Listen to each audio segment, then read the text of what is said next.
गळ्यात पट्टे घातले, नक्की काय शक्कल होती आणि कशामुळे केलं? आम्हाला हे कुत्र्यामुळं म्हणजे शक्कल वाटली. कुत्र्यामुळे आहे ना, आम्ही कुत्र्याचा न वाघाचा संघर्ष चालला होता. आमच्या समोर कुत्रं ओढलं होतं.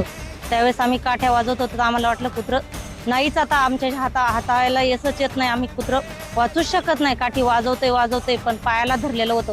त्यांनी हे वाघाला असं संघर्ष नाही करता आला का बुवा मानाला पकडीन का हे करीन. हे खिळे असल्यामुळं आमच्या कुत्र्याच्या पट्टा असल्यामुळं कुत्रं आमचं वाचले. त्यामुळं आम्हाला असं वाटतंय का आम्हालाही शेतकऱ्यांना गवत कापताना खुरपताना आम्हालाही सुद्धा पट्टा घालून असावा, असं काम करावं. आम्ही आता एक गवत कापायचंय ना, म्हणून आम्ही असे पट्टे घालू शकतो, हे म्हणूनच काम करू शकतो. तसं आम्हाला शेतकऱ्यांना काम नाही करता येणार.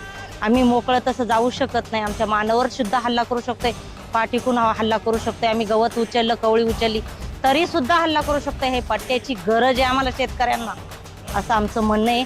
त्याच्याशिवाय आम्हाला